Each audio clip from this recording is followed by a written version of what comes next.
Baby found a German Shepherd locked inside a delivery crate. What happened next left everyone in tears. The scratching sound came first, then the whimper that would change everything. What 5-year-old Jake discovered that morning didn't just save a life. It exposed a conspiracy that reached the highest levels of military command. Before we begin this incredible true story, hit that like button, share with someone who loves animals, and let us know in the comments where you're watching from. Saturday mornings in Pine Ridge neighborhood usually started quiet. The garbage trucks wouldn't come until Monday, the school buses stayed parked, and most families slept in past 7.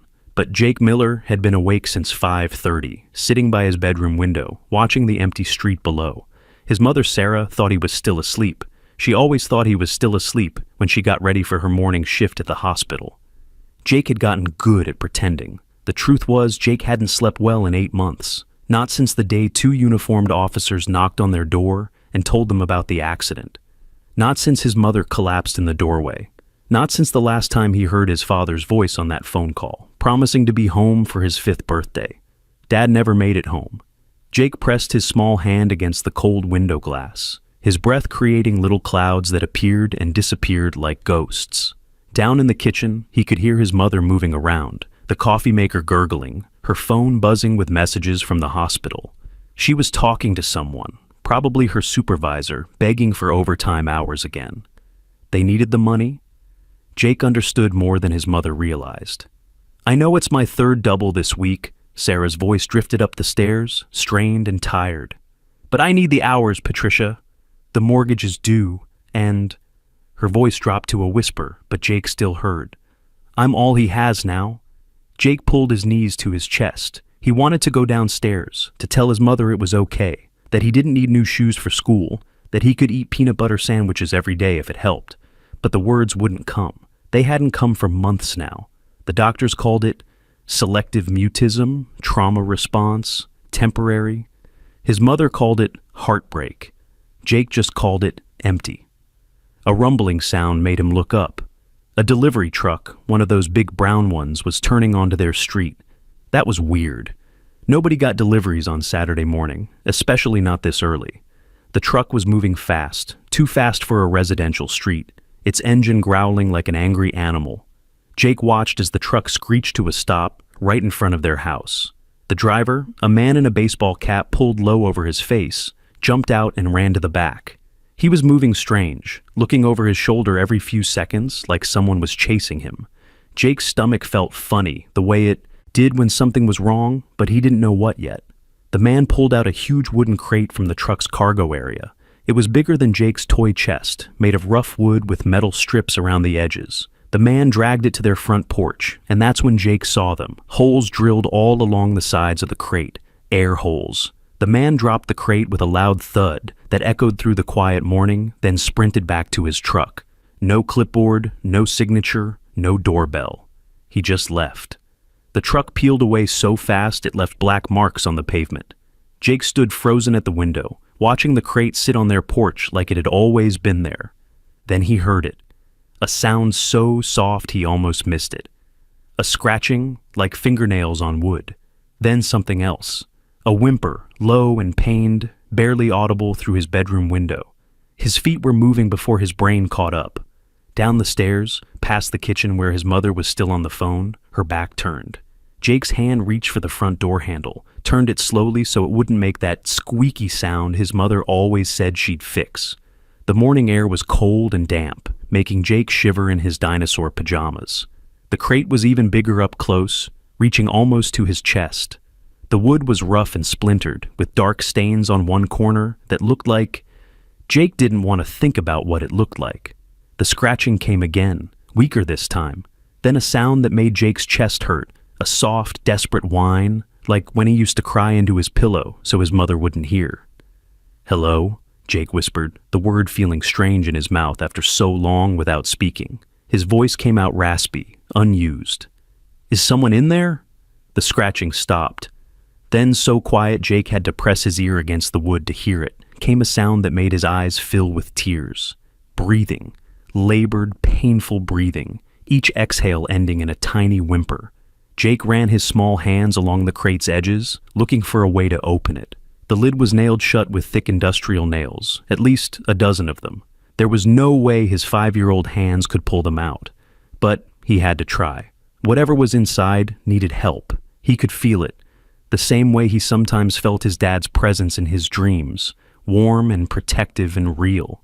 "Mom!" Jake tried to yell, but the word came out as barely a whisper. His voice didn't work right anymore, hadn't since the funeral. "Mom, help!" But Sarah was still on the phone, probably in the bathroom now with the door closed, trying to muffle her crying. She did that sometimes when she thought Jake wasn't paying attention. Jake remembered his father's toolbox. Dad had shown him how to use some of the tools back when they were building that birdhouse that still hung empty in the backyard. The toolbox was in the garage, on the bottom shelf where Dad always kept it, right next to his fishing gear that hadn't been touched in 8 months. Jake ran to the garage, his bare feet slapping against the cold concrete. The toolbox was heavy, so heavy he had to drag it across the floor, leaving scratch marks his mother would probably notice later. He found the crowbar, the one his dad called the problem solver. It was almost as tall as Jake and weighed more than his backpack full of school books. Dragging both the toolbox and crowbar back to the porch took all his strength. His pajama top was soaked with sweat despite the cold morning, and his hands were already getting red marks from the metal. But that breathing sound from inside the crate was getting weaker, more spaced out. Whatever was in there was running out of time. Jake wedged the crowbar under the lid's edge, using all his 42 pounds to push down. The wood creaked, but didn't budge. He tried again, this time putting one foot on the crowbar for extra weight. A nail popped up slightly, just enough to give him hope. "What in the hell do you think you're doing?" Jake jumped, nearly dropping the crowbar on his foot. Mr. Frank stood at the edge of their yard, wearing his usual grumpy expression and ratty bathrobe. The old man lived next door and complained about everything: Jake's bike in the driveway, leaves from their tree in his yard, the music Sarah sometimes played while cooking dinner. Jake's voice wouldn't work. He pointed at the crate, then at the air holes, his eyes begging Mr.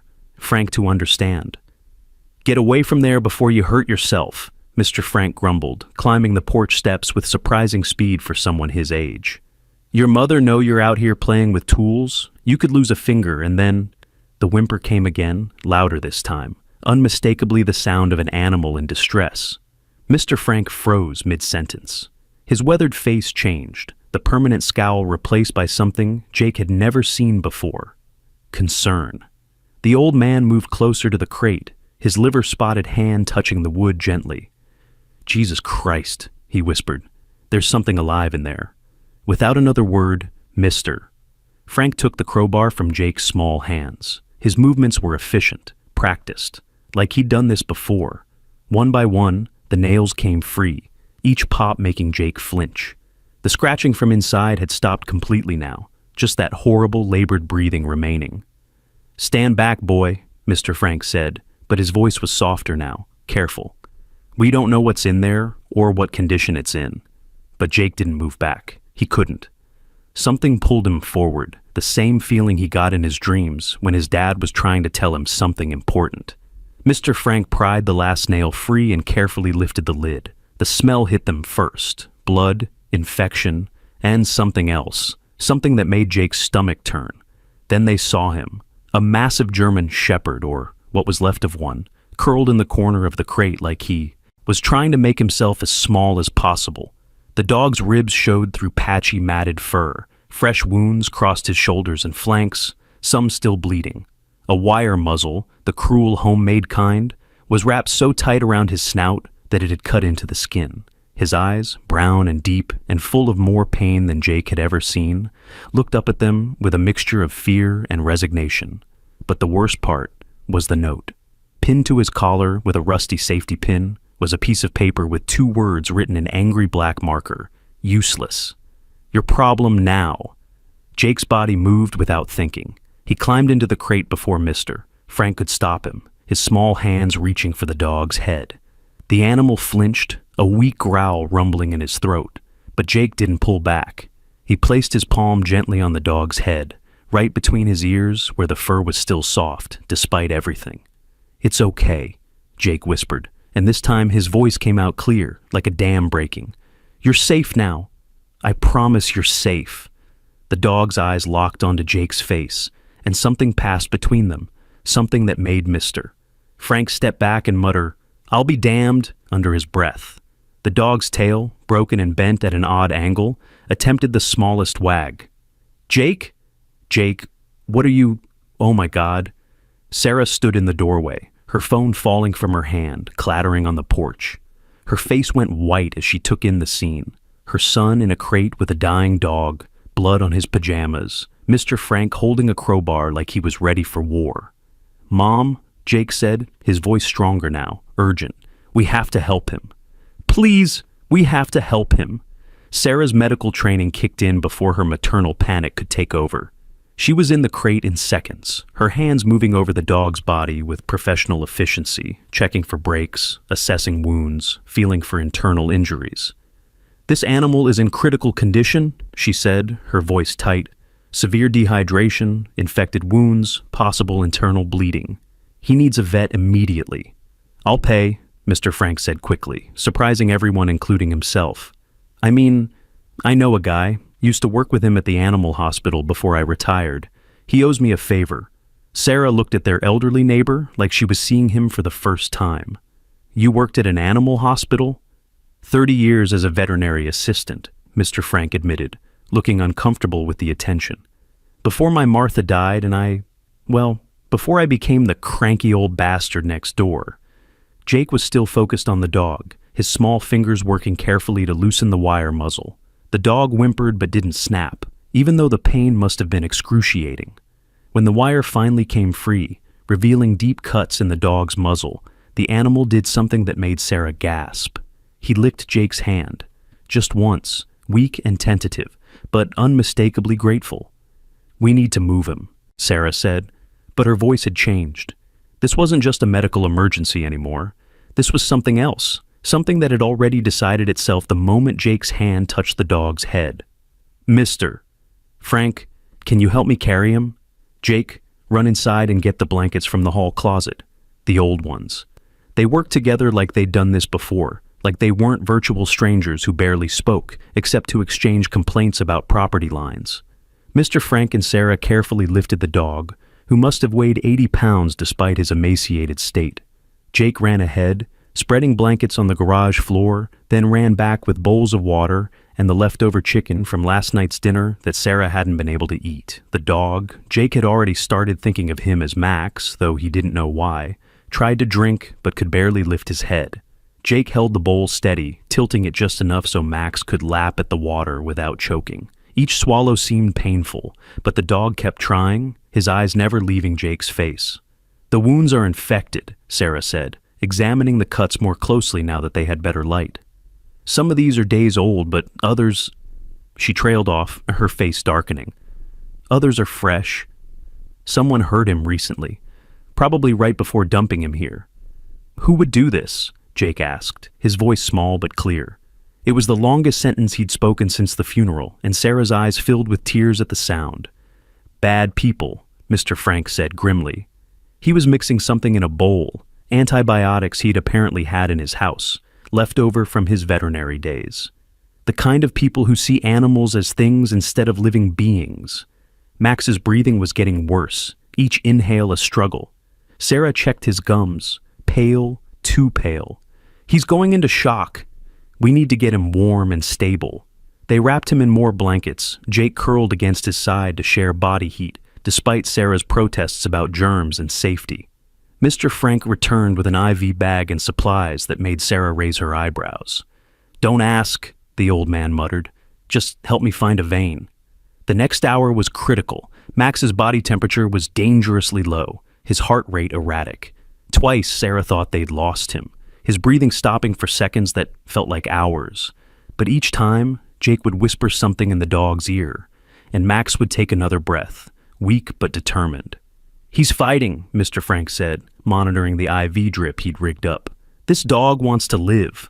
"He has to," Jake said with such certainty that both adults looked at him. "He has something important to do." "He told me." Sarah opened her mouth to correct him, to explain that dogs don't talk, that this was just his imagination processing trauma. But something in Jake's eyes stopped her, the same look he'd had the morning of the accident, when he'd begged her not to let Daddy go to work. She hadn't listened then. "What did he tell you, sweetheart?" she asked instead. Jake's hand never stopped stroking Max's ear as he answered. "He said he made a promise to someone who can't keep their promise anymore, so Max has to do it for them. He said he was supposed to find us." Jake looked up at his mother. "He said Dad sent him." The garage went silent except for Max's labored breathing. Sarah's hand flew to her mouth, tears streaming down her face. Mr. Frank cleared his throat roughly, suddenly very interested in adjusting the IV bag. "Jake, honey, Dad is—" "I know Dad is gone," Jake interrupted, his voice steady. "But Max says gone doesn't mean not here, just means different." Before Sarah could respond, Max's body convulsed. His eyes rolled back, foam tinged with blood appearing at his mouth. Sarah grabbed Jake, pulling him back as Mr. Frank rushed to the dog's side. "He's seizing," Mr. Frank said, his hands moving with remembered skill. "Could be from the head trauma or poisoning. Sarah, in my kitchen, top shelf above the stove. There's a red medical bag. Get it, now." Sarah ran. Jake stayed pressed against the garage wall, his eyes huge and terrified. "Don't let him die," he whispered. "Please, Mr. Frank, don't let him die." "I'm trying, boy," Mr. Frank said, but his face was grim. The seizure wasn't stopping. Max's body was rigid, muscles locked in a painful arch. Without the proper medication, without a real veterinary hospital, Sarah burst back through the door with the medical bag. Mr. Frank grabbed it, pulling out a syringe and a vial Jake couldn't read the label of. The old man's hands were steady as he drew the medication and injected it into Max's IV port. "Come on," Mr. Frank muttered. "Come on, you stubborn mutt. You didn't survive whatever hell you went through just to die in my neighbor's garage." The seizure lasted another 30 seconds that felt like 30 years. Then, gradually, Max's body relaxed. His breathing resumed, shallow but steady. His eyes opened, unfocused at first, then finding Jake's face across the garage. Max's tail thumped once against the blankets. "Tough son of a bitch," Mr. Frank said, and there was admiration in his voice. "Pardon my language." "We need to get him to a real vet," Sarah said, but she was looking at their elderly neighbor with new respect. "You just saved his life." "Temporarily," Mr. Frank corrected. "Without proper treatment, surgical intervention for whatever internal damage he has, he won't last another day." He pulled out his phone, an ancient flip phone that Jake didn't even know still existed. "But I know someone. Dr. Amy Chen, best veterinary surgeon in the state. She'll come." "It's Saturday morning," Sarah protested. "And we can't afford—" "She'll come," Mr. Frank repeated, already dialing, "and she'll work with us on payment. Amy's good people. She understands that some things matter more than money." While Mr. Frank made the call, Jake crept back to Max's side. The dog's eyes tracked his movement, alert despite the medication. "You're going to be okay," Jake told him, his small hand finding the spot between Max's ears again. "We're going to fix you up, and then you can tell me about your promise." "About who sent you?" Max's eyes seemed to focus more intently on Jake's face. His mouth opened slightly, not aggressive, just trying to communicate something. A soft whine escaped, different from the pain sounds. This was almost like talking. "I know," Jake said, as if he understood perfectly. "I know you're scared. But you found us, just like you were supposed to.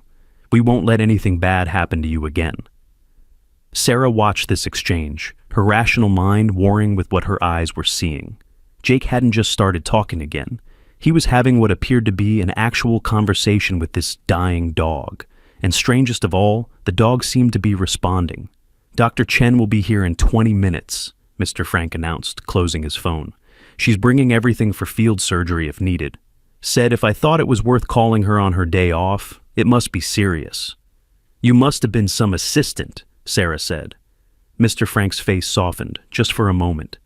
"I was. Before Martha got sick. Before I spent 2 years watching her fade away in hospitals. Before I decided I couldn't stand to see another living thing in pain." He looked at Max, then at Jake. "But your boy there, he reminded me that sometimes pain is just the first step toward healing." They prepared the garage as best they could for Dr. Chen's arrival. Sarah found an old card table they could use as an examination surface. Mr. Frank sterilized everything with supplies from his seemingly endless medical stash. Jake refused to leave Max's side, even to change out of his blood-stained pajamas. "Mom," Jake said suddenly, "there's something else. Something important." Sarah knelt beside her son. "What is it, sweetheart?"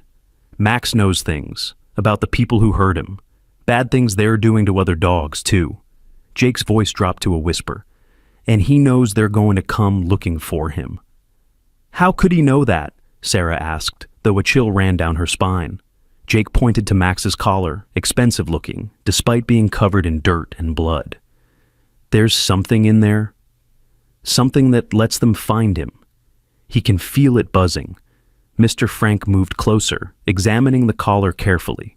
His expression darkened. "The boy's right.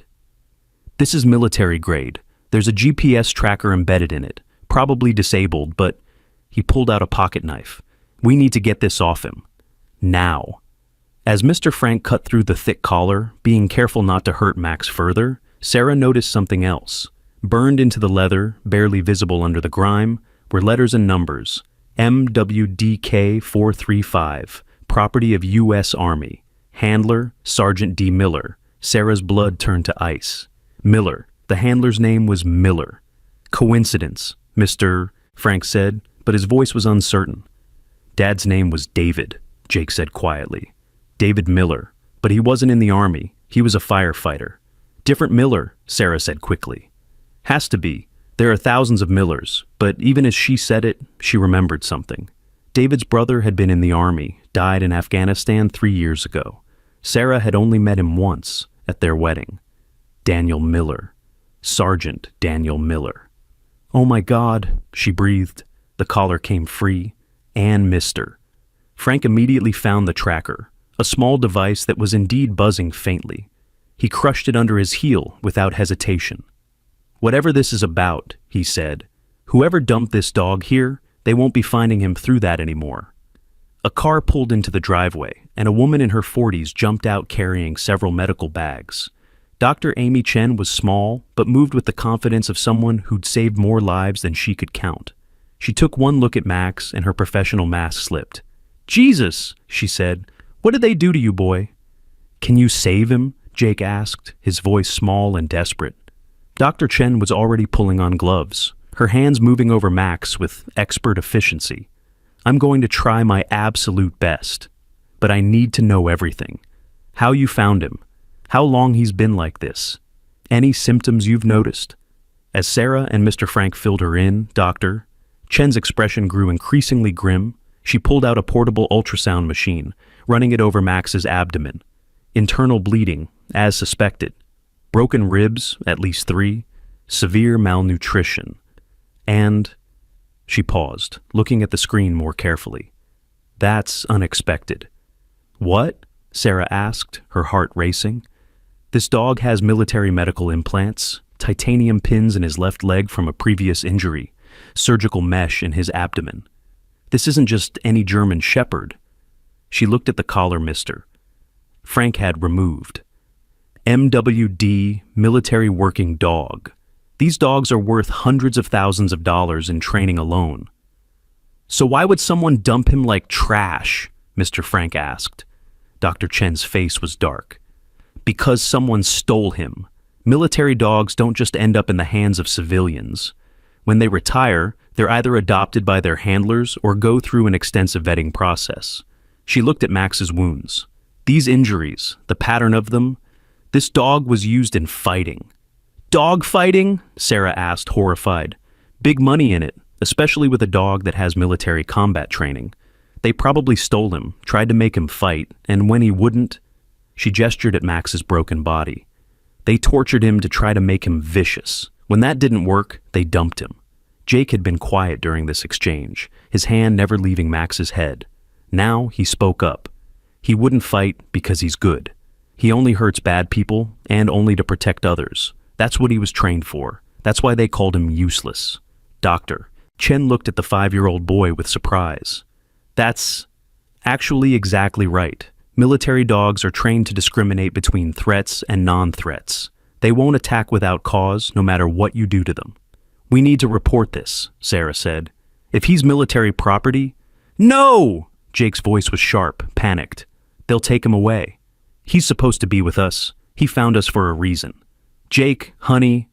The boy might have a point, Doctor, Chen interrupted. If this dog was stolen from the military, there's going to be an investigation. But more immediately, whoever had him is going to want him back, or want him dead so he can't be evidence against them. She looked at Sarah seriously. You could be in danger just having him here. Then we call the police, Sarah said. And tell them what? Mr. Frank asked. That someone delivered a stolen military dog to your porch? They'll ask questions you can't answer.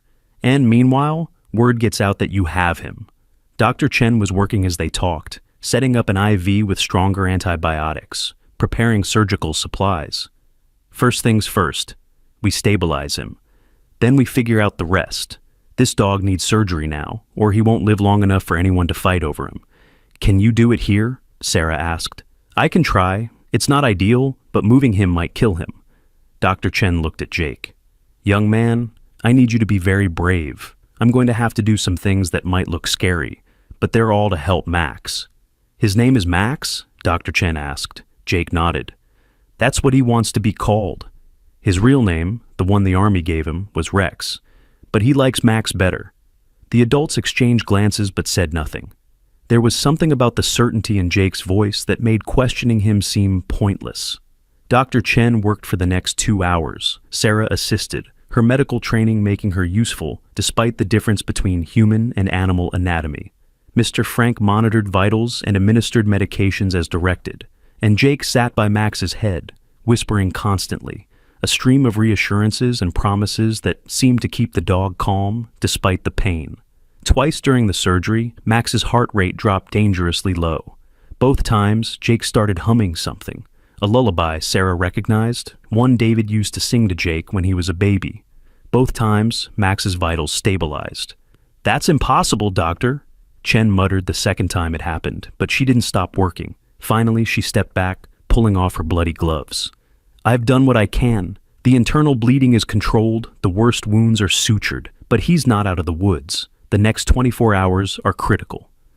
What can we do? Sarah asked. Keep him warm, keep him hydrated, monitor his breathing. And pray if you're into that sort of thing. Dr. Chen started packing up her supplies. I'll come back tonight to check on him. In the meantime, she pulled out a card. This is my brother.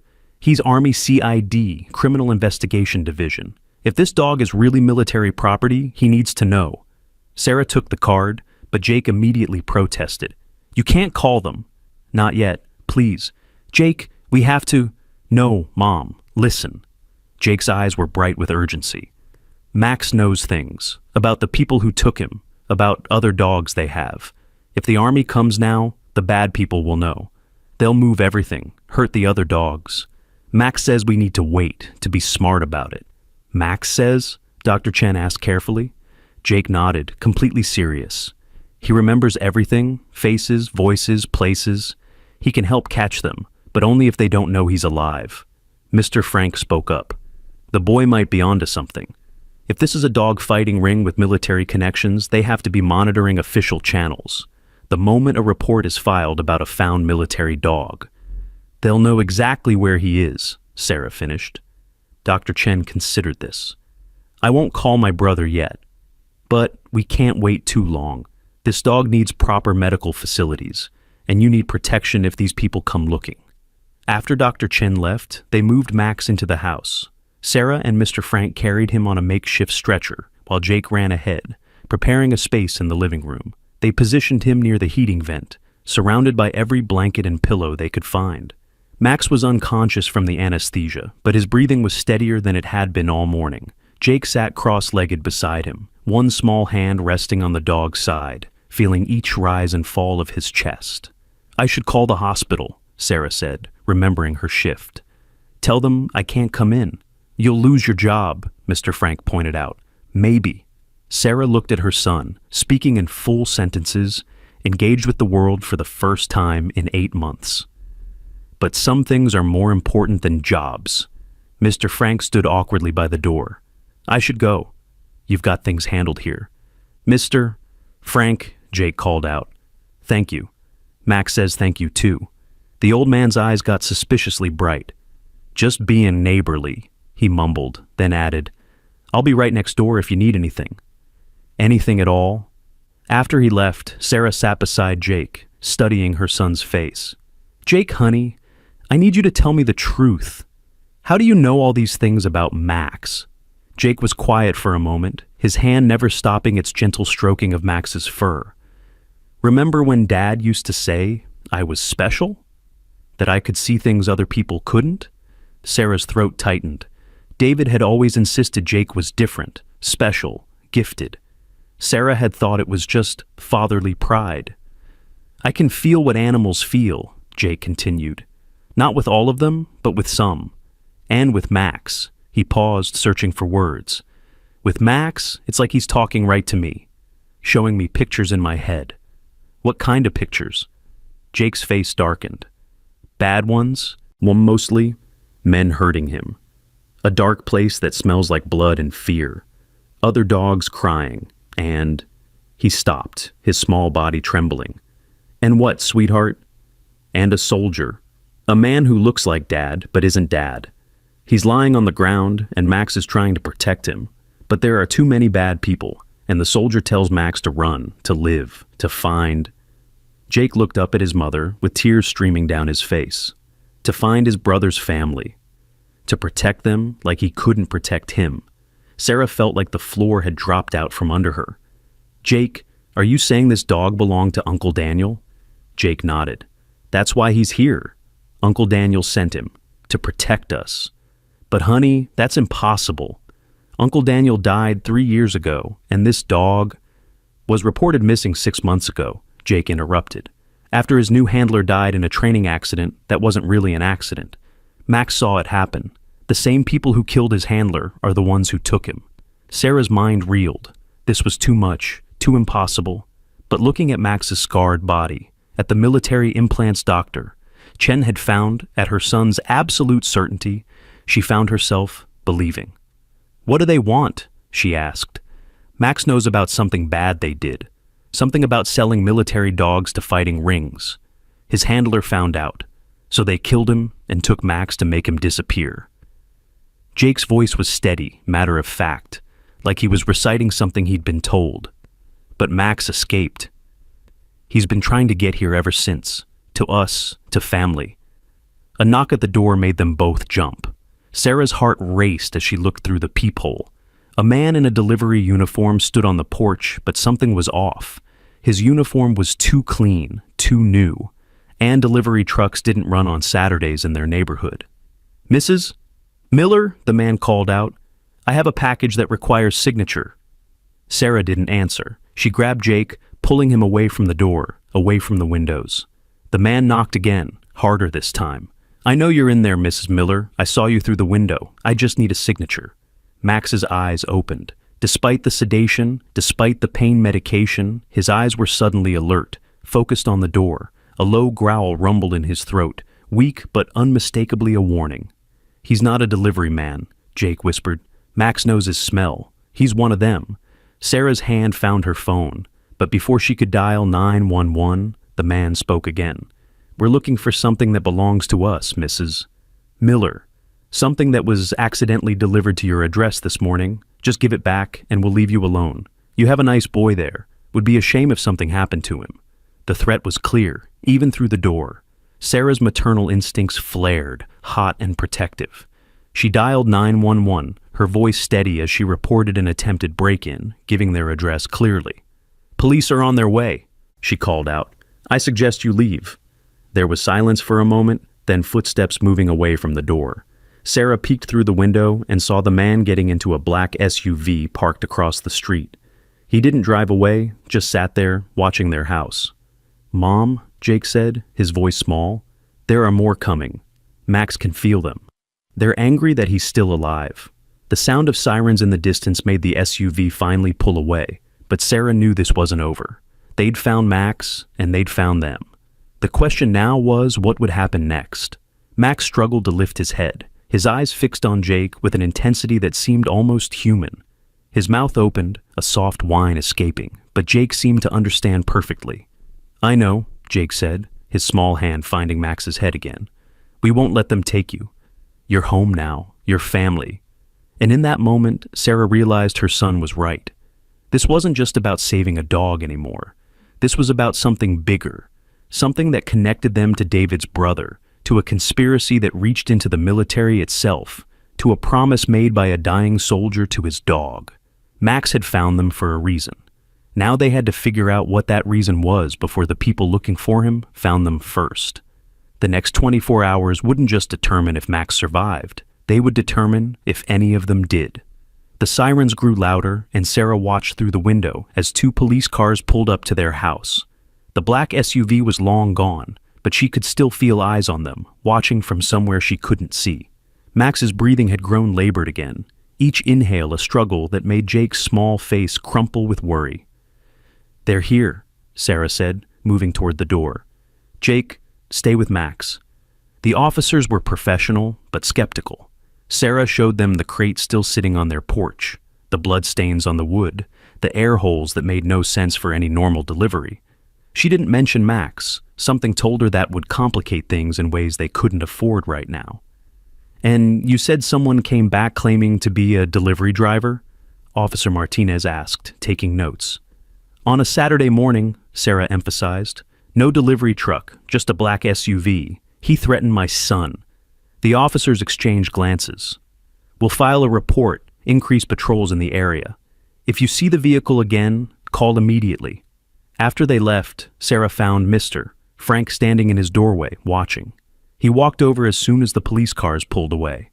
Saw the commotion, he said. Everything all right? They found us, Sarah said quietly. Someone came looking for Max. Mr. Frank's face hardened. Then we need to move him.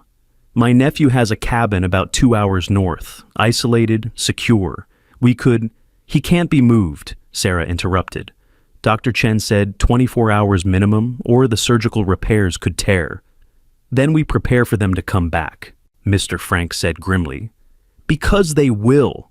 That afternoon passed in tense vigilance. Mr. Frank installed new locks on Sarah's doors and set up a basic security system using equipment from his garage. Jake never left Max's side, whispering constantly to the sedated dog, sometimes humming that lullaby that seemed to calm them both. Around 4 o'clock, Max's eyes opened fully for the first time since surgery. They were clearer now, more focused, and they immediately found Jake's face. Hi, Jake said softly. You're okay. You're safe. Max's tail attempted a wag, just a tiny movement that sent Jake into tears of relief. The dog tried to lift his head, but couldn't quite manage it. Don't try to move yet, Sarah said, kneeling beside them. You need to rest. But Max's eyes had shifted to something else, the window. His body tensed, a low whine escaping his throat. Jake's face went pale. They're coming back, he said. More of them this time. Sarah looked out the window, but saw nothing unusual. The street looked normal, quiet for a Saturday afternoon. But Max's warning whine was getting more urgent, and she'd learned to trust the dog's instincts. Mr. Frank, she called out. He was at their door in seconds, like he'd been waiting for this. What is it? Max senses something. Jake says they're coming back. Mr. Frank didn't question it, didn't argue about the impossibility of a dog sensing danger that wasn't visible yet. He simply pulled out his phone and made a quick call. Amy? It's Frank. We might have a situation. Can you get here with your brother? The military one? Yes, now. 5 minutes later, Sarah saw them. 3 black SUVs turning onto their street, moving slowly, deliberately. They parked at different points, one at each end of the street, one directly across from their house. Take Jake and Max to the bathroom, Mr. Frank ordered. No windows in there. Lock the door. What are you going to do? What I should have done this morning. Document everything. He pulled out an old camera. If these bastards want to intimidate a woman and child, they're going to be famous for it. Sarah grabbed emergency supplies while Jake tried to figure out how to move Max. The dog was trying to stand, his legs shaking with the effort, fresh blood seeping through some of his bandages. Max, no, Jake pleaded. You'll hurt yourself. But Max managed to get to his feet, swaying dangerously. His eyes were fixed on the front door, his lips pulled back to show teeth despite the pain it must have caused his injured muzzle. He took one shaky step, then another, placing himself between Jake and the door. "He won't let us hide," Jake said. "He says that's not what warriors do." Before Sarah could respond, there was a knock at the door. Not aggressive, almost polite, but something about its measured rhythm made her skin crawl. "Mrs. Miller? My name is Victor Reeves. I believe there's been a misunderstanding." Sarah recognized the voice. Older, cultured, nothing like the fake delivery man from this morning. This was someone in charge. "I don't open the door to strangers," Sarah called out. "Very sensible. I'll talk from here then. Something was delivered to you by mistake this morning. Something that belongs to me. I'm willing to pay for its return. Shall we say $10,000? Jake grabbed Sarah's hand. "He's lying. Max was never his. He's the one who—" Jake's voice cut off, his eyes going wide. "Mom, there are men in the backyard." Sarah's blood turned to ice. She grabbed Jake and moved toward the hallway, but Max was already moving, limping toward the back door with determination that defied his injuries. The back door's doorknob rattled. Someone was trying to pick the lock. "Mr. Frank!" Sarah shouted. "I see them," came his voice from outside. "You boys are trespassing on private property. I've called the police and I'm armed." There was a pause, then footsteps moving away from the back door. But the man at the front, Victor, was still talking. "Mrs. Miller, let's be reasonable. You have no idea what you've gotten involved in. That animal is dangerous, trained to kill. It's already attacked several people. We're trying to protect you." "Liar!" Jake shouted, his voice carrying through the door. "You're the one who hurt him. You made him fight and hurt him when he wouldn't." There was silence for a moment, then Victor's voice came back, colder now. "You have a very imaginative son, Mrs. Miller, but imagination won't protect him from reality. That dog is evidence in an ongoing federal investigation. Harboring him is a crime. You could lose your son over this." The threat was clear. Sarah's hands shook as she pulled out her phone, but before she could dial, she heard new vehicles arriving, different engines, heavier. She looked out the window to see two unmarked government vehicles pulling up. A woman in military uniform stepped out of one, followed by a man in a suit who could only be federal law enforcement. The woman walked directly to Victor's SUV, her bearing suggesting someone who was used to being obeyed. "Mr. Reeves," she said, her voice carrying clearly. "I'm Captain Lisa Chen, Army CID. I need to ask you some questions about a missing military working dog." Sarah saw Victor's composure crack for just a moment before he recovered. "I don't know anything about military dogs, Captain." "Interesting. Because we have surveillance footage of you at Fort Campbell 6 months ago, the day MWD Rex went missing along with his handler's body." Captain Chen's voice was steady, professional. "Would you like to explain that?" "My client has nothing to say," another voice interrupted. A man in an expensive suit had gotten out of one of the SUVs, a lawyer, obviously. "And unless you have a warrant, Captain, I suggest you stop harassing him." "I don't need a warrant to investigate stolen military property," Captain Chen replied, "and I certainly don't need one to investigate the intimidation of witnesses." Dr. Chen appeared at Sarah's door, having come through the back with a key Mr. Frank had given her. "It's okay," she said. "My brother's here." "Let them in." Sarah unlocked the door, and Captain Chen entered, followed by the federal agent. Victor and his lawyer tried to follow, but the federal agent blocked them. "This is a potential crime scene," he said. "Please wait outside." Captain Chen's professional demeanor cracked when she saw Max.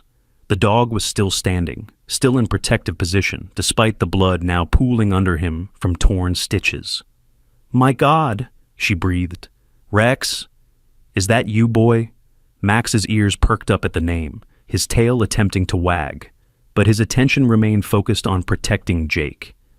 "He prefers Max now," Jake said quietly. Rex was his army name. Max is his family name. Captain Chen knelt down, moving slowly, non-threatening. "Hello, Max. I knew your handler, both of them. Daniel Miller was a good man. So was Sergeant Rodriguez after him." At the mention of the names, Max finally relaxed his protective stance, his legs giving out. Jake caught him as he fell, both of them ending up on the floor. Dr. Chen rushed over, checking the torn stitches. "We need to get him back on the table," she said. He's bleeding internally again. As they carefully moved Max, Captain Chen turned to Sarah. Mrs. Miller, I need to know everything. How he got here, what's happened since, everything, Sarah told her, with Jake adding details that made the captain's eyes widen. Things Max had told him about where he'd been kept, about other dogs, about men in uniform who were involved. That's impossible, the captain said, but her voice was uncertain. How could he know about... She stopped herself. About what? Sarah asked. Captain Chen was quiet for a moment, then pulled out her phone and showed them a photo. It was of a warehouse with a distinctive red door, concrete floors, industrial lighting. Is this the place? She asked Jake. Jake looked at Max, then nodded. That's where they kept him, where they keep the others. Max remembers everything, the smells, the sounds, the faces. This photo was taken yesterday by an undercover agent. We've been investigating this ring for 2 years, but we could never prove the connection to the missing military dogs. Captain Chen looked at Max with something like awe. If this dog was there, if he can identify the people involved, he can, Jake said confidently. He remembers all of them, especially the one with the scar on his hand who killed Sergeant Rodriguez. Captain Chen went very still. We never released that information. Rodriguez's death was classified. How could you possibly know about a scar? Max saw it happen, Jake said simply. The man with the scar pushed Sergeant Rodriguez off the training platform, made it look like an accident. Max tried to save him, but couldn't reach him in time. The federal agent, who'd been quiet until now, spoke up. Captain, if this is true, we're talking about murder, not just theft. And if Reeves is involved, he's outside with 6 lawyers by now, Captain Chen said grimly. We need more than the word of a 5-year-old boy claiming a dog told him things. Then you need to keep Max safe until he can help you, Sarah said, because those men outside aren't leaving, and they'll do anything to silence him. As if to emphasize her point, they heard raised voices outside. Mr. Frank was arguing with someone, his voice getting louder. Through the window, they could see more vehicles arriving, news vans. Someone called the media, the federal agent said. This is about to become a circus. Captain Chen made a quick decision. We're moving you, all of you, federal protective custody until we can sort this out. Max can't be moved, Doctor, Chen protested. His condition will be worse if Reeves's people get to him, Captain Chen interrupted. We have a medical transport standing by, full veterinary support. Jake was whispering to Max, his forehead pressed against the dog's. He says okay. He says he'll try, but only if I stay with him. That can be arranged, Captain Chen said, then looked at Sarah. Mrs. Miller, I know this is overwhelming, but your son and this dog might be the key to shutting down a major criminal operation. Will you trust us? Sarah looked at Jake, at the determination in his young face, at Max, who even sedated was trying to protect them. We don't have much choice, do we? The evacuation happened fast. EMT, trained military personnel, brought a special stretcher for Max. Jake refused to let go of the dog's paw as they carried him out. The media was there in force now, cameras rolling as they emerged from the house. Is it true you found a military dog? Someone shouted. Was he used in illegal fighting? How did he end up at your house? Captain Chen and the federal agent formed a barrier, but Jake's small voice carried over the chaos. His name is Max, and he's a hero, he said clearly. He protected people, and bad men hurt him for it, but he's going to help catch them all. Victor Reeves stood by his SUV, his face a mask of controlled fury. As they loaded Max into the medical transport, he called out, "That dog is dangerous! It attacked my employees." Jake turned to face him, his small body trembling, but his voice steady. "You're lying. Max only attacks bad people. And he remembers you. He remembers everything you did." Something in Jake's voice, in his absolute certainty, made Victor step back. The cameras caught it all. The moment a powerful man showed fear of a 5-year-old boy and a dying dog. The safe house was actually a veterinary hospital on a military base, closed to the public but fully equipped. Max was taken straight to surgery, while Jake was examined by doctors who were amazed to find him physically unharmed, despite the blood on his clothes. "It's all Max's blood," Jake explained. "He wouldn't let anyone hurt me." Sarah sat with Captain Chen in a secure room, going over everything again, every detail Jake had shared. The captain took notes, occasionally asking for clarification. "Your son," she said finally. "Has he always been able to communicate with animals like this?"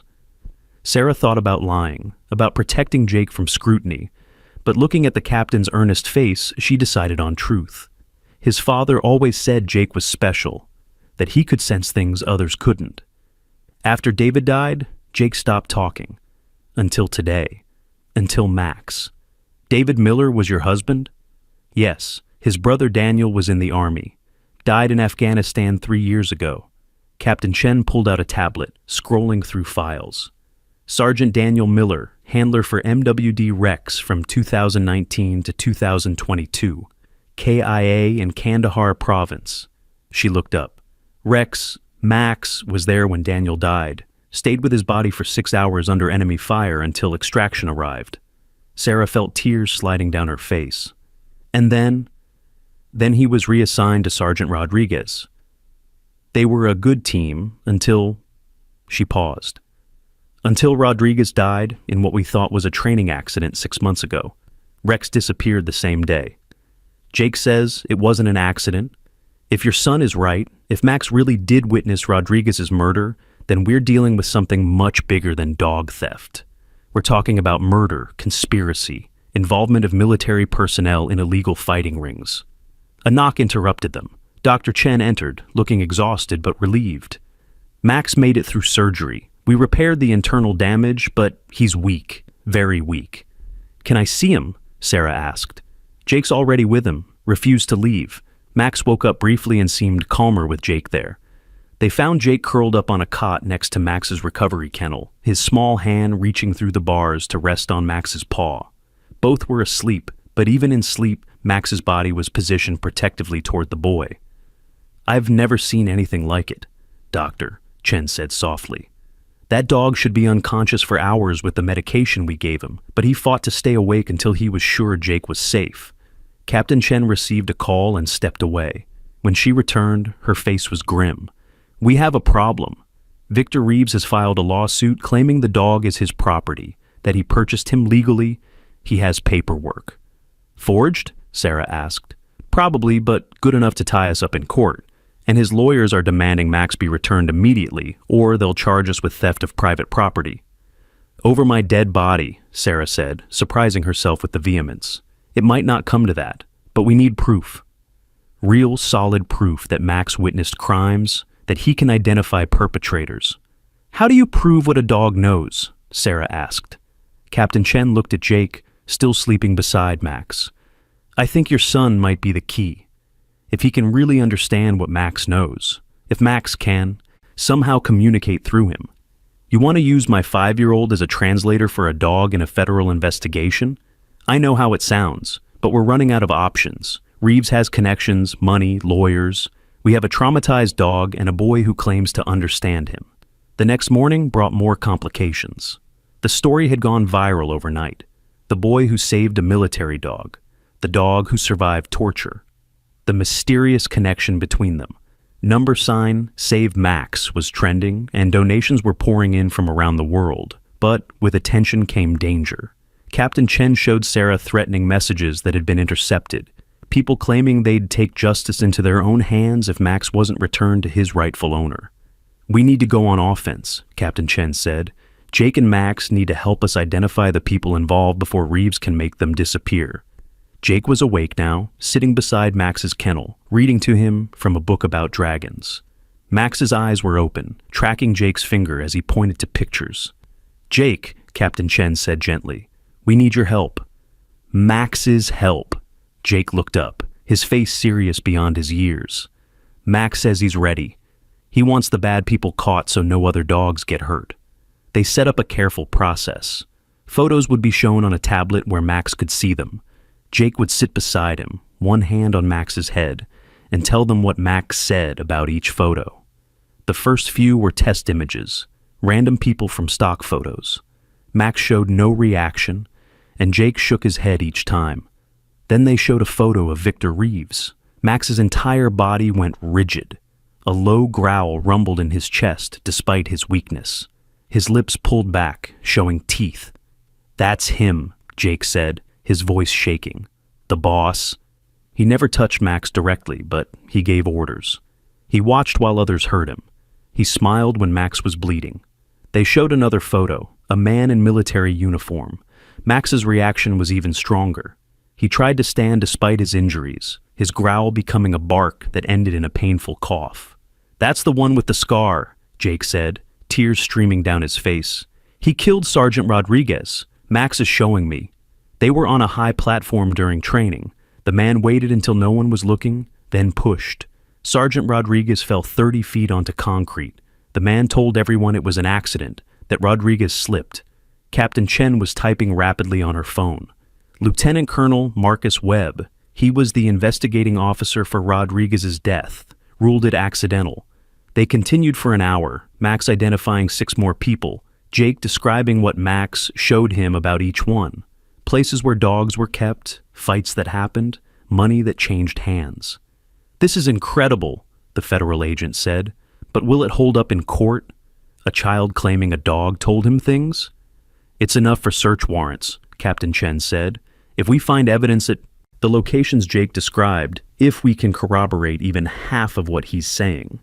She was interrupted by commotion outside. Through the window, they could see protesters gathering at the base gates. Some carried signs saying, "Justice for Max." Others said, "Return stolen property." "Reeves is mobilizing public opinion," Captain Chen said. "We need to move fast." That afternoon, while federal agents executed search warrants based on Jake and Max's information, something unexpected happened. An elderly woman arrived at the base, insisting she needed to see Max. "She says she's Rodriguez's mother," the guard reported. Captain Chen approved the visit, and soon a small, dignified woman in her 70s was escorted in. She took one look at Max and burst into tears. "Rex," she said, "my Tony wrote about you in every letter. Said you were the best partner he ever had." Max's tail wagged weakly, and he whined, a soft, sad sound that needed no translation. "Mrs. Rodriguez," Captain Chen said gently, "we believe your son's death wasn't an accident." The woman's face hardened. "I knew it. Tony was too careful, too experienced. He called me the night before he died, said he'd discovered something big, something about missing dogs and fights, said he was going to report it the next morning." "Do you have that voicemail?" Captain Chen asked urgently. "I saved everything." Mrs. Rodriguez pulled out her phone, scrolling through saved messages. Soon, Tony Rodriguez's voice filled the room. "Mom, it's me. Listen, something big is happening here. Dogs are going missing, military dogs, and I think I know where they're going. Webb is involved, maybe others. Rex and I are going to document everything tomorrow, get proof. If something happens to me, tell them to protect Rex. He knows everything. He's seen it all." The room was silent except for Max's whimpering. Jake had his arms around the dog's neck, both of them crying. "That's proof of motive," the federal agent said. "Rodriguez was killed to silence him." Captain Chen's phone rang. She listened, then smiled grimly. "The warehouse Jake described?" They found it. 14 dogs, all military or police, all showing signs of being used in fights, and computers with financial records. But the victory was short-lived. Within an hour, Reeves's lawyers were on television, claiming the raid was illegal, based on the fantasies of a traumatized child. They demanded Max be returned immediately, and suggested Sarah was an unfit mother for involving her son in such delusions. "They're trying to discredit us," Captain Chen said. "Make it seem like Jake is disturbed, that you're exploiting him for attention." Sarah felt rage building in her chest. "How dare they?" She was interrupted by Jake's voice. "Mom, Max wants to show them something." Everyone turned to look at the boy and dog. Max was struggling to stand again, his eyes fixed on Captain Chen, with an intensity that was almost human. "What is it, Max?" Captain Chen asked, feeling slightly foolish talking directly to the dog. Max limped to a corner of the room where equipment was stored. He pawed at a specific bag until Jake opened it. Inside was tactical gear, including a vest with patches and pins. Max grabbed something specific with his teeth, a challenge coin, military tradition for unit recognition. He carried it to Captain Chen and dropped it at her feet. Captain Chen picked it up, her face going pale. "This is Daniel Miller's coin. He gave it to Rex before his last mission. How is it here?" "Max kept it," Jake said. "Hidden it all this time. Through everything they did to him, he never let them find it. He says—" Jake paused, listening to something only he could hear. "He says Daniel told him to bring it to his family if anything happened, to prove who he was." Sarah took the coin with shaking hands. On one side was the unit insignia. On the other, scratched into the metal in Daniel's handwriting, "For David's family. Keep them safe. DM." "He knew," Sarah whispered. "Daniel knew something might happen." Captain Chen was already on her phone, barking orders. "I want everything on Daniel Miller's last mission. Every report, every communication, everything." As the afternoon wore on, the pieces started coming together. Daniel Miller had been investigating the same dog-fighting ring 3 years ago. His death in Afghanistan might not have been from enemy fire after all. Friendly fire was suspected, but never proven. "They killed him," Jake said quietly. "Max says there were 2 shooters. One was supposed to be covering Daniel's position. Instead, he didn't finish, but they all understood." The evidence was mounting, but Reeves wasn't backing down. His lawyers filed an emergency injunction demanding Max's immediate return. A judge was set to rule the next morning. That night, Sarah sat with Jake and Max in the veterinary hospital. Max was improving slowly, able to stand for short periods, eating small amounts. Jake hadn't left his side except when absolutely necessary. "Mom," Jake said suddenly, "Max wants to tell you something." Sarah moved closer and Jake placed her hand on Max's head. For a moment, nothing happened. Then, like a flash of electricity, Sarah felt something. Not words, not images, but pure emotion. Loyalty, love, determination, and underneath it all, a promise. A promise to protect, to guard, to never abandon. She gasped, pulling her hand back. "That's what I feel all the time," Jake said. "That's how Max talks to me." Sarah looked at the scarred, broken dog who had somehow found his way to them, who had survived torture and abuse to keep a promise made by a dead soldier to protect his family. "We're not letting them take you," she told Max. "I don't care what any judge says." The next morning came too soon. The courthouse was surrounded by media and protesters. Team Max supporters far outnumbered Reeves's people, but that wouldn't matter in the legal proceedings. The judge, an elderly man named Harrison, looked skeptical from the start. Reeves's lawyers presented their case. They had paperwork showing purchase of the dog, bills of sale, veterinary records under the name they'd given him. "Your Honor," Reeves's lead attorney said, "while we sympathize with the Miller family's attachment to this animal, the fact remains that it is legally our client's property. The wild stories about the dog witnessing crimes, communicated through a child, are clearly fantasies born of trauma." Then it was Captain Chen's turn. She presented the evidence, the military identification, the surgical implants that matched Rex's military medical records, the testimony of Mrs. Rodriguez. "Your Honor, this is a military working dog, stolen from the Army. He cannot be anyone's private property." The judge reviewed the documents, frowning. "The paperwork seems to be in order on both sides." "Captain, can you prove this specific dog is your Rex?" "DNA testing will confirm it, but that takes time." "Which we don't have," the judge interrupted. "I'm inclined to grant temporary custody to Mr. Reeves pending DNA results." "No!" Jake's voice rang out in the courtroom. He'd been sitting quietly with Sarah, but now he stood up. "You can't give Max to him. He'll kill him." "Young man, sit down," the judge said sternly. But Jake didn't sit. "Max has something to show you. Please just let him show you." The judge looked exasperated. "This is a courtroom, not a circus. I won't have—" He was interrupted by a commotion at the door. Max had arrived, transported by Dr. Chen and a team of veterinary staff. He was on a wheeled support to help him walk, but his eyes were alert, scanning the room. The moment Max saw Reeves, his entire demeanor changed. Despite his injuries, he lunged forward, a snarl ripping from his throat that made everyone in the courtroom step back. But it wasn't aggressive, it was protective. Max positioned himself between Reeves and Jake, his message clear. This man is a threat to the child. "Control that animal!" Reeves shouted, real fear in his voice for the first time. But then something extraordinary happened. Max turned away from Reeves and limped to the judge's bench. He sat, military perfect despite his injuries, and raised his paw in what was unmistakably a salute. The courtroom went dead silent. "That's military training," Captain Chen said softly. "Only military dogs salute like that, and only to recognized authority." The judge stared at Max, then at Jake, then at Reeves, whose face had gone pale. "Approach the bench," the judge said to Jake. "Just you, son." Jake walked forward, and Max immediately moved to his side, maintaining perfect heel position, despite never being commanded. "Tell me," the judge said gently, "what does Max want me to know?"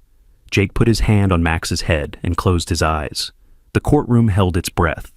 "He says he's Sergeant Rex, military working dog, serial number K435. He served with Sergeant Daniel Miller in Afghanistan and Sergeant Tony Rodriguez at Fort Campbell. He witnessed Sergeant Rodriguez's murder by Lieutenant Colonel Marcus Webb on March 15th. He was stolen, tortured, and forced to watch other dogs fight. He has information about 14 missing military dogs and their locations. And he says..." Jake paused, tears streaming down his face. "He says he's requesting protective custody for himself and the Miller family, as per Military Code Section 847.3, Protection of Witnesses in Capital Crimes." The judge turned to Captain Chen. "Is that a real military code?" Captain Chen was already looking it up on her phone. Her eyes widened. "Yes, Your Honor. It's rarely used, but it allows military assets who are witnesses to crimes to request protective custody." "Assets can't request anything," Reeves's lawyer protested. "They're property." "Military working dogs are considered non-commissioned officers," Captain Chen interrupted. "They hold rank. They can be witnesses under military law." The judge looked at Max, who was still holding his salute, trembling with the effort but not breaking position. "At ease, Sergeant," the judge said. Max immediately relaxed, his tail wagging slightly. The judge's face was thoughtful. "Mr. Reeves, would you approach the dog, please?" "That's not necessary." "Approach the dog." Reeves took one step forward. Max's hackles rose, a growl rumbling from deep in his chest. Another step. Max bared his teeth, moving to block access to Jake. "That's enough," the judge said. "In my experience, dogs don't lie about who they fear. And this dog clearly fears you, Mr. Reeves. This is ridiculous." "What's ridiculous," the judge interrupted, "is expecting me to believe that a decorated military dog would react this way to his lawful owner. Motion denied. The dog remains in military custody pending full investigation." The courtroom erupted. Reeves's lawyers immediately announced they would appeal. Supporters cheered. But Jake only had eyes for Max, who had finally collapsed, his strength exhausted. "You did it," Jake whispered, cradling Max's head. "You did it, boy." But the victory was temporary. That night, as Max recovered at the veterinary hospital, Captain Chen received word that Lieutenant Colonel Webb had disappeared, along with several other suspects. Reeves had made bail and vanished as well. "They're running," she told Sarah, "which means they're desperate. And desperate people do dangerous things." Sarah held Jake closer. They were in protective custody, but she didn't feel protected. She felt exposed, vulnerable. "Max is getting stronger," Jake said suddenly. "He says we're not done yet. There's something else, something he hasn't told us." "What?" Captain Chen asked. Jake looked confused. "He won't show me. He says it's not time yet, but soon." The next 3 days were tense. Max improved dramatically, his military conditioning helping him heal faster than expected. Jake stayed by. His side, their bond growing stronger. Sarah watched her son bloom back to life, talking freely now, laughing when Max licked his face, crying when the dog's pain was too much. On the 4th night, everything changed. Sarah woke to Jake shaking her. "Mom, Max says they're here." Before she could respond, alarms started blaring. The base was under lockdown. Intruders had been detected. Captain Chen burst into their room. "We need to move. Now." They ran through corridors, Max limping beside them, Jake's hand twisted in his fur. Behind them, they could hear shouting, gunfire. "They're trying to get to Max," Captain Chen said, leading them to a safe room. "If they can't have him, they'll..." She didn't need to finish. They all understood. The safe room was small, reinforced, with monitors showing the corridors outside. They watched as security forces engaged the intruders, men in tactical gear who moved like they knew exactly where they were going. "Inside help," Captain Chen muttered. "Someone told them where we are." Max was standing at the door, his body tense, ready. Despite everything he'd been through, he was prepared to fight. "There are too many," Jake said, his voice small. "Max says there are too many." On the monitors, they watched the intruders get closer, overwhelming security checkpoints. It was only a matter of time. Then Max did something unexpected. He went to a vent in the corner of the room and began scratching at it, whining urgently. "What's he doing?" Sarah asked. "He says—" Jake's eyes widened. "He says he knows another way out, from when he was here before, with Sergeant Rodriguez. They did escape training, and Max remembers." Captain Chen looked at the vent. It was small, but Jake could fit. Maybe Sarah could squeeze through. "Go," she said. "I'll hold them off. We're not leaving you." "That's an order!" Captain Chen's military bearing kicked in. "My job is to protect witnesses. Go." Sarah pulled the vent cover off. Jake climbed in first, then helped guide Sarah. Max, despite his injuries, somehow compressed himself enough to follow. Captain Chen replaced the cover behind them just as the safe room door started taking hits from the outside. The vent was a nightmare of darkness and tight spaces. Jake led, following Max's whispered directions, the dog's nose guiding them through the maze of ductwork. Behind them, they heard the safe room door crash open, Captain Chen's shouts, gunfire. They crawled for what felt like hours, but was probably minutes. Finally, Max stopped, pawing at another vent cover. Jake pushed it open, and they tumbled out into a storage room. "Now what?" Sarah whispered. Max was already at the door, his nose working. He looked back at Jake and whined softly. "He says there are 2 guards outside, but—" Jake paused. "But one of them is good. One helped Max before, when he was here with Sergeant Rodriguez." Sarah didn't question it anymore. If Max said it, she believed it. They opened the door, carefully. 2 soldiers stood there, weapons raised. One immediately pointed his gun at them, but the other knocked it aside. "Don't," the second soldier said. "That's the kid from the news." "With the dog?" "Orders are to stop anyone." "Orders are wrong." The good soldier, his name tag said Peterson, knelt down to Max's level. "Hey Rex, remember me? I used to sneak you treats when Rodriguez wasn't looking." Max's tail wagged just once. "They're trying to kill the dog," Sarah said urgently. "Please." Peterson made a decision.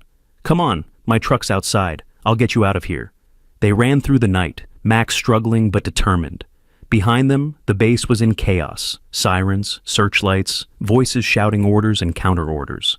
Peterson's truck was just ahead when figures emerged from the shadows. Webb stood there, the scar Jake had described visible on his hand, pointing a gun at them. "Going somewhere?" he asked. Max didn't hesitate. Despite his injuries, he launched himself at Webb, jaws closing on the man's gun arm. The weapon went flying as they went down in a tangle of fur and limbs. "Max!" Jake screamed. Webb was fighting dirty, hitting Max's injured areas, trying to get his hands around the dog's throat. But Max had been trained by the best, and he had something Webb didn't, a reason to fight beyond self-preservation. Peterson moved to help, but other figures emerged, Webb's men, surrounding them. "Let them go," Webb gasped, still wrestling with Max. "It's the dog I want." "No!" Jake broke free from Sarah's grip and ran to Max. "You can't have him." What happened next would be debated for years. Jake would say Max spoke to him, clear as day. Others would say it was impossible, but everyone agreed on what they saw. Jake placed his small hands on Max's head, and the dog went absolutely still. Then, in perfect synchronization, they moved. Max released Webb and backed up, placing himself between the man and Jake. And Jake, 5-year-old Jake, stood tall and spoke in a voice that carried across the night. His name was Daniel Miller. He was a good soldier and a good man. You killed him in Afghanistan because he found out about your operation. His name was Tony Rodriguez. He was 26 years old and loved his mother. You pushed him off a platform because he was going to expose you. Their names were Titan, Zeus, Apollo, Duchess, and 10 others. They were military dogs you sold to fighting rings. They died afraid and in pain. With each name, Max barked, a sharp, accusatory sound that echoed off the buildings. "How could you know that?" Webb demanded, his face pale. "Max remembers everything," Jake said. "Every face, Every name, every crime, and now everyone will know. That's when they heard them. Helicopters, vehicles, dozens of them. Not Webb's reinforcements, but federal agents, military police, media helicopters with searchlights turning night into day. Captain Chen emerged from one of the vehicles, bloodied but alive, accompanied by what looked like half the FBI. Lieutenant Colonel Webb, you're under arrest for murder, conspiracy, theft of government property, and treason. Webb tried to run, but Max was faster, even injured. He didn't attack, just herded, using his body to direct Webb straight into the waiting arms of federal agents. As Webb was cuffed and led away, he screamed, "It's just a dog! You're destroying everything for just a dog!" "He's not just a dog," Jake said, loud enough for everyone, including the hovering media helicopters, to hear. "He's a hero. He's family. He's proof that love is stronger than hate." The next hours were a blur. Medical treatment for Max and Captain Chen, statements to federal agents, media requests they declined. Through it all, Jake never left Max's side, and Max never stopped watching over Jake. By dawn, the story was everywhere. The boy who could talk to dogs, the military dog who brought down a criminal empire, the conspiracy that reached into the highest levels of military command. 14 dogs were rescued from fighting rings across 3 states based on Max's information. Dozens of arrests were made. Webb and Reeves faced life in prison. But in the quiet veterinary room where Max rested, none of that mattered as much as the small hand stroking his fur and the voice reading him stories about brave knights and loyal dragons. "Jake," Sarah said softly, "you should rest. It's been a long night." "Max needs me," Jake replied simply. "He has bad dreams if I'm not here." Dr. Chen, checking Max's vitals, shook her head in amazement. "His healing rate is extraordinary. It's like having you here actually helps him physically recover." "Love helps everything heal," Jake said, matter of fact. "Dad told me that." Sarah's eyes filled with tears, her husband's words coming from their son's mouth, while he cared for a dog that had kept an impossible promise to protect them. A week later, they were home. Their real home, not a safe house. Max was walking without support now, though he'd always have a slight limp. Jake had returned to school, talking freely, making friends, telling everyone about his hero dog. The legal battles were mostly over. Max was officially retired from military service and legally adopted by the Miller family. The government provided for his medical care for life, and the donations from supporters had set up a fund for Jake's education. But the best moment came one evening when Sarah was cooking dinner. She heard Jake laughing in the backyard, a sound that had been missing for so long. She looked out to see him throwing a ball for Max, who was trying to run despite his injuries, his tail wagging furiously. Mr. Frank was there too, supposedly fixing the fence, but really watching the boy and dog play, a soft smile on his weathered face. "Quite a dog you got there," he said when Sarah joined them. "Quite a neighbor we've got here," Sarah replied. "Thank you for everything," Mr. Frank grumbled, something about just being neighborly, but his eyes were suspiciously bright. That night, as Sarah tucked Jake into bed with Max curled up beside him, Jake said, "Mom, Max wants to tell you something." "What's that, sweetheart?" "He says thank you for not giving up on him, for seeing past the broken parts to who he really is." Jake paused. "And he says Dad would be proud of us." Sarah kissed her son's forehead, then, feeling only slightly silly, kissed Max's head too. "Tell him he's family. Forever." Max's tail thumped against the bed, and Sarah could have sworn she saw him smile. 6 months later, Jake stood in front of a packed auditorium, Max sitting perfectly at his side. They were there to receive an award for bravery, but Jake had asked to speak. "People ask me how I can understand Max," he said, his young voice clear and strong. "But I think the real question is why more people don't. Animals speak all the time, with their eyes, their body language, their loyalty. Max taught me that being broken doesn't mean being worthless, that love can survive anything, that promises matter, even when the person who made them is gone." He looked down at Max, who looked back with absolute devotion. "Max isn't just a dog who saved me. He's proof that heroes come in all shapes, that family isn't just about blood, and that sometimes the smallest voice or bark can bring down the biggest evil." The audience erupted in applause, but Jake only had eyes for Max, who had stood up and was wagging his tail, his way of applauding too. In the front row, Sarah wiped tears from her eyes, watching her son and their dog, two broken souls who had found each other, and, in doing so, had healed not just themselves, but everyone around them. The investigation Jake and Max had started led to the largest military corruption case in U.S. history. 43 people were eventually convicted. The military changed its protocols for protecting working dogs. Max's law was passed, giving military animals greater protection and rights. But those were just headlines. The real story was smaller, quieter. It was Jake sleeping through the night without nightmares because Max was there. It was Sarah learning to smile again, to believe in goodness again. It was Mr. Frank becoming the grandfather Jake had never had, teaching him how to care for animals, sharing stories of his own lost love. It was Max, scarred and limping, but proud, walking Jake to school every morning, waiting by the fence every afternoon, keeping his eternal promise to protect this family that had saved him as much as he had saved them.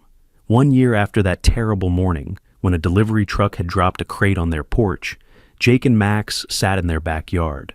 The crate had long since been destroyed, but Jake had kept one piece, a small section of wood with the air holes that had kept Max alive. "Why do you keep that?" Sarah asked. Jake looked at the wood, then at Max, then at his mother.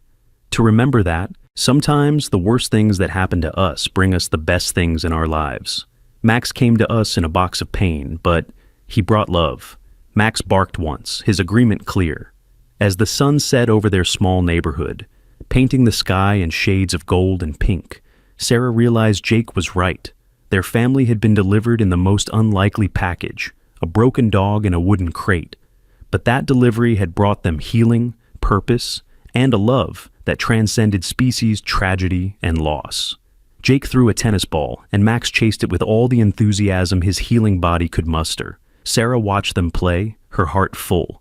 David was gone, would always be gone, but his brother's dog had kept an impossible promise, bringing them not just protection, but resurrection. The boy who wouldn't speak now talked to anyone who would listen about animal welfare, about the bond between humans and dogs, about how Max had saved him. The dog who had been tortured into silence now barked joyfully, played freely, loved fiercely.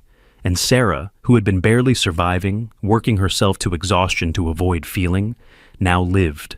Really lived. She'd even started dating again. Doctor, Chen's brother as it happened, a teacher who understood that Max would always be part of any relationship. "Mom," Jake called. "Max wants to show you his new trick." Sarah walked over to where boy and dog stood together, partners, friends, family. "Watch this," Jake said. He made a series of hand signals, and Max responded perfectly. Sit, down, roll over, play dead, and finally, stand and salute. "That's amazing," Sarah said. "That's not the best part," Jake grinned. "Max, tell Mom you love her." Max walked to Sarah, sat directly in front of her, and raised his paw. When she took it, he pulled her hand gently to his chest, right over his heart, and held it there, his eyes locked on hers.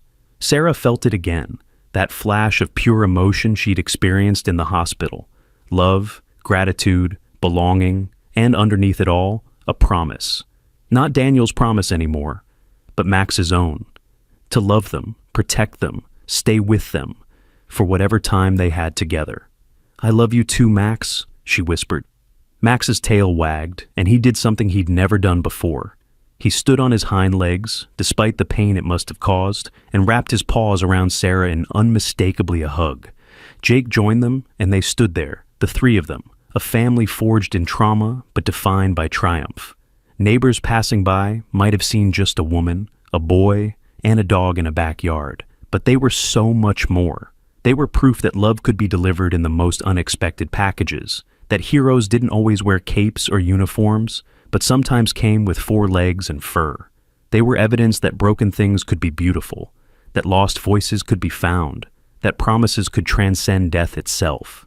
As darkness fell and they headed inside for dinner, Max now had his own place at the table, a special chair Jake had modified.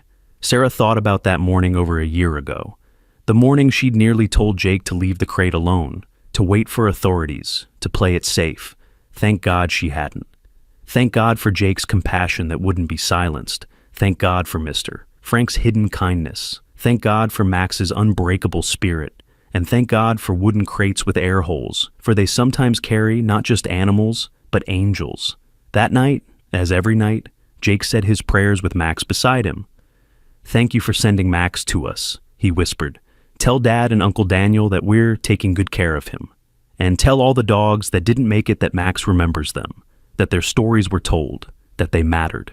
Max made a soft sound, almost like amen. Sarah, listening from the doorway, added her own silent prayer of gratitude for second chances, for unexpected gifts, for the German shepherd who had been locked in a delivery crate but had unlocked their hearts, freed their voices, and delivered them all to a place of healing they never thought they'd find again. The story of Jake and Max spread around the world, inspiring changes in animal protection laws, military protocols, and hearts everywhere. But at its core, it remained a simple truth. Sometimes love arrives in the most broken packages, and sometimes those packages contain exactly what we need to become whole again. If this story touched your heart, please like and share it with someone who needs to hear it. Let us know in the comments where you're watching from, and if you have your own story of an animal who changed your life. And don't forget to subscribe for more incredible true stories of courage, love, and the unbreakable bonds between humans and animals. Remember, every view, every share helps us tell more of these important stories and support animal rescue efforts worldwide. Thank you for watching, and remember, heroes come in all shapes and sizes, and sometimes the smallest acts of kindness can change the world.